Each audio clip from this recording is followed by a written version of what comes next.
When these boots walk onto your job site or into your office unannounced, your heart rate is going to spike. But a surprise visit from a government official doesn't have to mean chaos. You can safely, legally, and professionally take control of the situation by following an exact 4-step protocol. This diagram outlines the core response plan: verify, shut down, contact, and wait. Before you step on site, prepare for step 3. Make sure you have the cell phone number for your designated safety manager saved and ready. You also need to know exactly where the site's designated waiting area is located. This might be a front gate, a reception desk, or a lobby. Having these 2 details locked down ahead of time eliminates panic. It ensures that when an official does arrive, you can protect the facility from an unauthorized, unescorted walkthrough. Step 1 begins the moment the visitor arrives. Greet them professionally and ask directly what the purpose of their visit is. If they announce they are from OSHA, they are acting as a Compliance Safety and Health Officer, or CSHO. This mock-up shows what you need to look for. Official Department of Labor credentials include a government-issued photo ID and a badge, typically carried inside a folding wallet. It is incredibly common to feel intimidated by government authority and simply take a visitor's word for it. Do not let nerves stop you from asking to physically inspect the badge. Checking that credential right away establishes a professional boundary. It proves you are dealing with a legitimate government official before anyone gains access to your premises. Once you have verified who they are, step 2 begins. Your priority immediately shifts away from the visitor and toward your physical work environment. Give the order to halt all active work. You must shut down the job site immediately, hitting the power switches on heavy machinery, physically setting hand tools down, and pausing all manual tasks.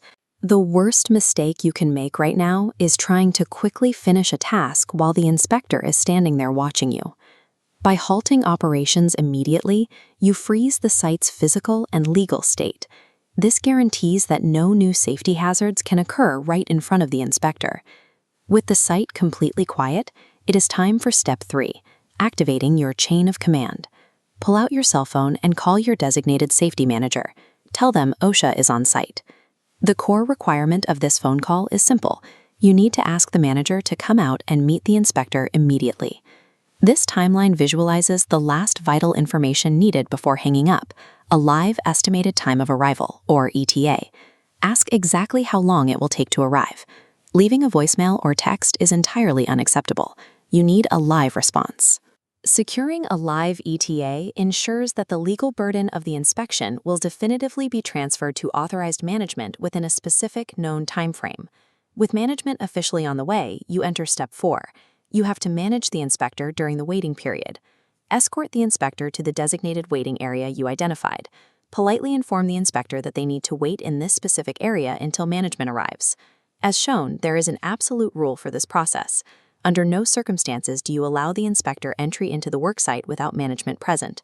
You might feel pressure to let them in anyway, but OSHA inspectors fully expect to be asked to wait. Hold your ground and firmly deny site entry. Holding the line at the waiting area protects the facility's operational integrity. It legally forces the inspector to respect the company's established arrival procedures.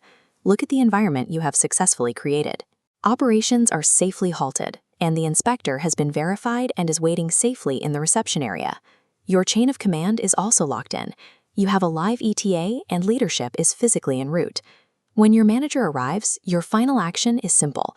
Introduce them to the inspector and hand over the situation. At this exact moment, your responsibility is complete. You simply step back and await further instructions. Mastering this 4-step protocol takes a high-stress surprise government visit and turns it into a tightly controlled, professional, and secure handover.